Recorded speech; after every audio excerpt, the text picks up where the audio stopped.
നമസ്കാരം. മലയാളി വാർത്ത ഇൻസൈറ്റിലേക്ക് സ്വാഗതം. ലോക്സഭയിൽ വനിതാ സംവരണ ബിൽ പരാജയപ്പെട്ടതിന് പിന്നാലെ ഇപ്പോൾ പ്രതിപക്ഷ കക്ഷികൾ ഉറഞ്ഞു തുള്ളുകയാണ്. കേന്ദ്ര സർക്കാരിനെതിരെ രൂക്ഷ വിമർശനവുമായി കോൺഗ്രസ് ഇറങ്ങിപ്പുറപ്പെട്ടു. രാജ്യം ഭരിക്കാനും ജനാധിപത്യത്തെ ദുർബലപ്പെടുത്താനുമുള്ള കേന്ദ്രത്തിന്റെ ഗൂഢാലോചനയായിരുന്നു ഭരണഘടനാ ഭേദഗതി. കേന്ദ്ര സർക്കാർ രാജ്യാന്തര സമ്മർദ്ദത്തിലാണെന്നും അത് ഇന്ത്യയിലെ ജനങ്ങൾക്ക് ബോധ്യപ്പെട്ടുവെന്നും പ്രിയങ്ക ഗാന്ധി പറയുന്നു. മണ്ഡല പുനർനിർണയം കൊണ്ടുവരാനാണ് ഈ ബിൽ പാർലമെന്റിൽ കേന്ദ്ര സർക്കാർ അവതരിപ്പിച്ചത്. ഇതിലൂടെ ദക്ഷിണേന്ത്യൻ സംസ്ഥാനങ്ങളെയും വടക്ക് കിഴക്കൻ സംസ്ഥാനങ്ങളെയും ദുർബലപ്പെടുത്താനുള്ള ശ്രമമാണ് BJP നടത്തിയത്. ലോക്സഭയിൽ ബിൽ പരാജയപ്പെട്ടത് പ്രതിപക്ഷത്തിന്റെ വിജയമാണ് എന്നും പ്രിയങ്ക ഗാന്ധി പറയുന്നു. ഇത് ജനാധിപത്യത്തിന്റെ വിജയം കൂടിയാണ്. എങ്ങനെയെങ്കിലും അധികാരത്തിൽ തുടരാൻ അവർ നടത്തുന്ന ഗൂഢാലോചനയാണ് ഈ ബില്ലിന് പിന്നിൽ എന്ന് പ്രിയങ്ക ഗാന്ധി പരിഹസിക്കുന്നു. വനിതാ സംവരണ ബിൽ പരാജയപ്പെട്ടതിന് തൊട്ടുപിന്നാലെ വലിയ ആഘോഷമാണ് ഇന്ത്യയുടെ പല ഭാഗങ്ങളിലും പ്രതിപക്ഷ കക്ഷികളുടെ നേതൃത്വത്തിൽ. കോൺഗ്രസും പ്രതിപക്ഷവും ഞങ്ങൾ ചെയ്ത എല്ലാ കാര്യങ്ങളെയും എപ്പോഴും എതിർത്തു. ഞങ്ങൾ ആർട്ടിക്കിൾ 370 റദ്ദാക്കി, അവർ അതിനെ എതിർത്തു. ഞങ്ങൾ വ്യോമാക്രമണങ്ങളും ഓപ്പറേഷൻ സിന്ദൂറും നടത്തി, അവർ അതിനെയും എതിർത്തു. ഞങ്ങൾ രാമക്ഷേത്രം നിർമ്മിച്ചു, അവർ അതിനെയും എതിർത്തു. അതിരൂക്ഷമായ വിമർശനങ്ങളാണ് അമിത്ഷാ ചുരിയുന്നത്. പ്രതിപക്ഷം സമ്മതിക്കുകയാണെങ്കിൽ എല്ലാ സംസ്ഥാനങ്ങളിലും ലോക്സഭ സീറ്റുകളുടെ എണ്ണത്തിൽ 50% വർധനവ് കൊണ്ടുവരുമെന്ന് അമിത്ഷാ വ്യക്തമാക്കുന്നു. 2029 ലോക്സഭയിലും നിയമസഭയിലും 33% വനിതാ സംവരണം. ഇത് മുൻനിർത്തിയായിരുന്നു കേന്ദ്ര സർക്കാർ ഇപ്പോൾ ലോക്സഭയിൽ അവതരിപ്പിച്ച വനിതാ സംവരണ ബിൽ. ബില്ലിനെ 298 MPമാർ അനുകൂലിച്ചു, 230 പേർ എതിർത്തു. 2023 ഏകകണ്ഠമായി പാസാക്കിയ നാരീശക്തി വന്ദൻ അധിനിയം. എന്നാൽ കേന്ദ്ര സർക്കാരിന് ഇപ്പോൾ സംഭവിച്ചിരിക്കുന്ന പരാജയം ഒരു മൂർച്ചയുള്ള ചർച്ചയ്ക്കാണ് തുടക്കമായിരിക്കുന്നത്. സെൻസസ് ഡീലിമിറ്റേഷൻ എന്നിവയ്ക്കായി കാത്തു നിൽക്കാതെ നിലവിലുള്ള 543 ലോക്സഭാ സീറ്റുകൾക്കുള്ളിൽ ക്വാട്ട എങ്ങനെ പ്രയോഗിക്കാൻ കഴിയും എന്ന ചിന്ത പൊതുവെ പ്രതിപക്ഷ കക്ഷികൾ ഉയർത്തുന്നു. 2023 നിയമം പാർലമെന്റിലും സംസ്ഥാന നിയമസഭകളിലും സ്ത്രീകൾക്കായി 1/3 സീറ്റിൽ സംവരണം ഉറപ്പ് നൽകിയിട്ടുണ്ട്. എന്നാൽ ഇവിടെയാണ് ഈ ബില്ലിൽ ഒളിഞ്ഞിരിക്കുന്ന കാതലായ പ്രശ്നം. ഇപ്പോൾ ലോക്സഭയിലേറ്റ ഈ പരാജയം യഥാർത്ഥത്തിൽ കേന്ദ്ര സർക്കാരിൻ്റെ സമ്പൂർണ്ണ പരാജയമാണ്. മറിച്ച് ഒരു സാങ്കേതിക പരാജയത്തിനപ്പുറം പ്രതിപക്ഷം പൂർണ്ണമായി ഒരു വെട്ടിലാവുന്ന അവസ്ഥയിലേക്കാണോ? പുതിയ സെൻസസും തുടർന്ന് നിയോജക മണ്ഡലങ്ങളുടെ അതിർത്തി നിർണയവുമായി ബന്ധപ്പെട്ട് കിടക്കുന്ന ഒന്നാണ് 2023 വനിതാ സംവരണ ബിൽ. ആ പ്രക്രിയ കൂടാതെ സംവരണം സാധ്യമാക്കാൻ കഴിയില്ല. ഇവിടെയാണ് 2011 സെൻസസ് ഡേറ്റ ഉപയോഗിച്ച് അതിർത്തി നിർണയം പൂർത്തിയാക്കുകയും സീറ്റുകളുടെ എണ്ണം വർദ്ധിപ്പിച്ച് 33% വനിതാ സംവരണം ഉറപ്പ് നൽകുകയും ചെയ്യുന്ന ബിൽ കേന്ദ്ര സർക്കാർ അവതരിപ്പിച്ചത്. ഇത് 2029 തെരഞ്ഞെടുപ്പ് മുന്നിൽ കണ്ടുകൊണ്ടുള്ള BJPയുടെ രാഷ്ട്രീയ നീക്കമെന്ന് പ്രതിപക്ഷ കക്ഷികൾ വിലയിരുത്തി. ഒരു സിറ്റിംഗ് MPയുടെയും സീറ്റ് നഷ്ടമാക്കാതെ സ്ത്രീകൾക്ക് അധികമായി സംവരണം ചെയ്യാൻ കഴിയും 50% സീറ്റുകൾ വർദ്ധിപ്പിക്കുന്നതിലൂടെ. നിലവിലുള്ള 543 സീറ്റുകളിൽ നിന്ന് വനിതാ സംവരണം വേർതിരിക്കുന്നത് പ്രായോഗികമായും ഭരണഘടനാപരമായും പ്രായോഗികമല്ല എന്നാണ് അമിത്ഷാ പറയുന്നത്. ഒരു വ്യക്തി ഒരു വോട്ട് ഒരു മൂല്യം എന്ന തത്വത്തിന്റെ ലംഘനമാണ് അവിടെ. അസമമായ ജനസംഖ്യാ വളർച്ച കാരണം പല മണ്ഡലങ്ങളും ഗുരുതരമായ അസന്തുലിതാവസ്ഥയിലൂടെയാണ് ഇപ്പോൾ കടന്നു പോകുന്നത്. ചില മണ്ഡലങ്ങളിൽ 45 ലക്ഷത്തിലധികം വോട്ടർമാരുണ്ട്. എന്നാൽ മറ്റു ചിലതിൽ 6 ലക്ഷത്തിൽ താഴെ മാത്രം. 1971, 2001 സെൻസസ് അനുസരിച്ച് 543 സീറ്റുകൾ മരവിപ്പിക്കുന്നത് ഇതിനകം തന്നെ ന്യായമായ പ്രാതിനിധ്യത്തെ ദുർബലപ്പെടുത്തി. കാലഹരണപ്പെട്ട അതിർത്തികളാണ് മിക്ക മണ്ഡലങ്ങൾക്കും. ഇവിടെ സ്ത്രീകൾക്ക് പുതുതായി അതിർത്തി നിർണയം നടത്താതെ 181 സീറ്റുകൾ മാറ്റിവെക്കുന്നത് കൂടുതൽ ഗുരുതരമായ പ്രശ്നങ്ങൾക്ക് കാരണമാകും. നിശ്ചിത സീറ്റുകളിൽ സംവരണ മണ്ഡലങ്ങളുടെ റൊട്ടേഷൻ നടപ്പാക്കുന്നത് നിലവിലുള്ള ഒരു തുടർച്ചയെ തടസ്സപ്പെടുത്തും. അത് MPമാരുടെ ഉത്തരവാദിത്തത്തെ ബാധിക്കും. ഫസ്റ്റ് പാസ്റ്റ് ദി പോസ്റ്റ് സമ്പ്രദായത്തിന് കീഴിൽ വോട്ടർ തെരഞ്ഞെടുപ്പിനെ സങ്കീർണമാക്കും. ചുരുക്കത്തിൽ നിലവിലുള്ള 543 സീറ്റുകളിൽ സംവരണം സാധ്യമല്ല. അധിക സീറ്റുകൾ സൃഷ്ടിക്കുക മാത്രമാണ് പോംവഴി. ഇവിടെയാണ് 272 സീറ്റുകൾ പുതുതായി സൃഷ്ടിക്കാനുള്ള കേന്ദ്ര സർക്കാരിന്റെ നീക്കം. ദക്ഷിണേന്ത്യൻ സംസ്ഥാനങ്ങൾക്ക് പ്രാതിനിധ്യത്തിൽ കുറവ് വരുത്താതെ ഉത്തരേന്ത്യൻ സംസ്ഥാനങ്ങളുമായി ഒരു സമതുലിതാവസ്ഥ. ഇത്തരമൊരു ബില്ല് അവതരിപ്പിക്കുമ്പോൾ കേന്ദ്ര സർക്കാരിൻ്റെ ലക്ഷ്യം വ്യക്തമായിരുന്നു. 5 ദക്ഷിണേന്ത്യൻ സംസ്ഥാനങ്ങളുടെ പ്രാതിനിധ്യം 129 നിന്ന് 195 സീറ്റുകളായി ഉയരുമെന്നും അവരുടെ വിഹിതം ഏകദേശം 24% നിലനിർത്തുമെന്നും അമിത്ഷായും നരേന്ദ്രമോദിയും ആവർത്തിച്ചു പറയുന്നു. 2029 മുൻപ് ഈ ബിൽ പാസാക്കിയെടുക്കും. അതുവരെയുള്ള എല്ലാ തെരഞ്ഞെടുപ്പുകളും നിലവിലുള്ള സീറ്റുകളുടെ എണ്ണത്തിലാവും നടക്കുക. 140 കോടിയിലധികം ജനസംഖ്യയുള്ള ഒരു രാജ്യം ജനാധിപത്യ നീതി ഉറപ്പാക്കുന്നതിന് വിപുലീകരണവും അതിർത്തി നിർണയവും അനിവാര്യമാണ് എന്ന് കേന്ദ്ര സർക്കാർ വാദിക്കുന്നു. എന്നാൽ കോൺഗ്രസ്, DMK, TMC എന്നിവരുൾപ്പെടെയുള്ള പ്രതിപക്ഷ പാർട്ടികൾ വനിതാ സംവരണത്തെ ഡീലിമിറ്റേഷനുമായോ സീറ്റ് വിപുലീകരണവുമായോ ബന്ധിപ്പിക്കുന്നതിനെ ശക്തമായി എതിർത്തു. പുതിയ സെൻസസ് അല്ലെങ്കിൽ പുനർനിർണയം കൂടാതെ നിലവിലുള്ള സഭയുടെ അംഗസംഖ്യയ്ക്കുള്ളിൽ തന്നെ കോട്ട ഉടൻ നടപ്പിലാക്കാൻ കഴിയുമെന്ന വാദമാണ് അവർ ഉയർത്തിയത്. മല്ലികാർജുൻ ഖാർഗെയും ശശി തരൂരിനെയും പോലെയുള്ള നേതാക്കൾ ഈ പോയിന്റിൽ ശക്തമായി വാദിച്ചു.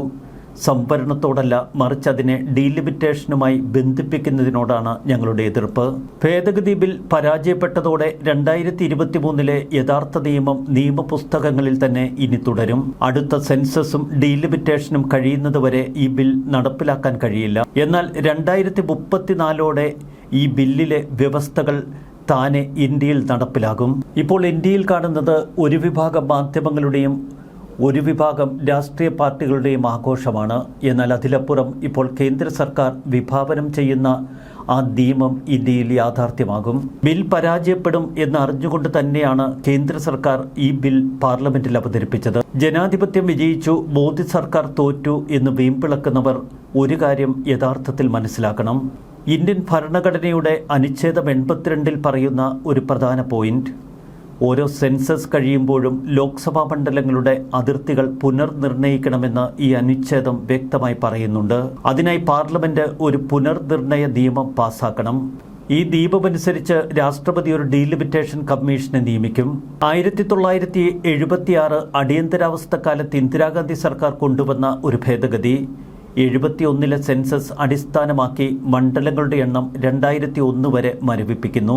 ജനസംഖ്യ നിയന്ത്രണ പദ്ധതികൾ നടപ്പിലാക്കുന്ന സംസ്ഥാനങ്ങൾക്ക് ലോക്സഭാ സീറ്റുകൾ കുറഞ്ഞു പോകാതിരിക്കാനാണ് ഇത്തരമൊരു നിയമ ഭേദഗതി അന്ന് ഇന്ദിരാഗാന്ധി കൊണ്ടുവന്നത്. 2002 അടൽ ബിഹാരി വാജ്പേയി സർക്കാരിന്റെ കാലത്ത് ഈ കാലാവധി വീണ്ടും 25 വർഷത്തേക്ക് കൂട്ടി നീട്ടി. അതായത് 2026 വരെ മണ്ഡലങ്ങളുടെ എണ്ണത്തിൽ മാറ്റം വരുത്താൻ പാടില്ല എന്ന തീരുമാനം. ചുരുക്കി പറഞ്ഞാൽ 25 വർഷത്തേക്ക് കൂടി, അതായത് 2026 വരെ മരവിപ്പിച്ച ആ നിയമം 2026 കഴിയുന്നതോടെ പ്രാബല്യത്തിൽ വരും. 2026 ശേഷം നടക്കാനിരിക്കുന്ന സെൻസസ്, ആ സെൻസസ് വിവരങ്ങൾ പുറത്തു വന്നതിന് ശേഷം പുതിയ മണ്ഡല പുനർനിർണയം നടപ്പിലാക്കാൻ സാധിക്കും. 2026 ശേഷം നടക്കാനിരിക്കുന്ന ആദ്യ സെൻസസോടെ ആർട്ടിക്കിൾ 81 പ്രകാരമുള്ള മരവിപ്പിക്കൽ അവസാനിക്കും. വരാനിരിക്കുന്ന സെൻസസ് നടപടികൾ ജനസംഖ്യയുടെ മാത്രം അടിസ്ഥാനത്തിൽ സീറ്റുകളുടെ വിതരണം പുനർനിർണയിക്കും. ഇവിടെയാണ് വലിയ ഒരു അപകടം പതിയിരിക്കുന്നത്.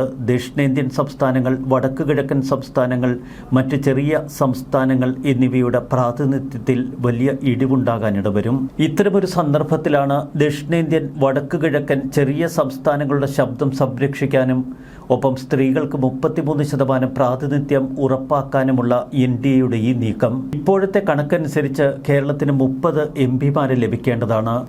എന്നാൽ ജനസംഖ്യ ആനുപാതികമായി മണ്ഡല പുനർനിർണയം നടത്തിക്കഴിയുമ്പോൾ ഈ നമ്പർ കേരളത്തിന് ലഭിക്കില്ല.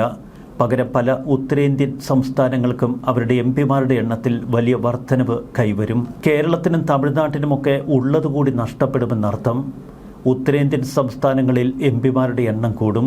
വീണ്ടും അസന്തുലിതാവസ്ഥ വർദ്ധിക്കും. ചുരുക്കത്തിൽ കേരളമടക്കം ദക്ഷിണേന്ത്യൻ സംസ്ഥാനങ്ങൾക്ക് കൂടുതൽ സീറ്റുകൾ കിട്ടുമായിരുന്ന ഈ നിയമം പാർലമെന്റിൽ പരാജയപ്പെടുത്തുക വഴി ഭാവിയിൽ നമുക്ക് കൂടുതൽ നഷ്ടമാണ് നമ്മെ കാത്തിരിക്കുന്നത് എന്ന യാഥാർത്ഥ്യം തിരിച്ചറിയുക.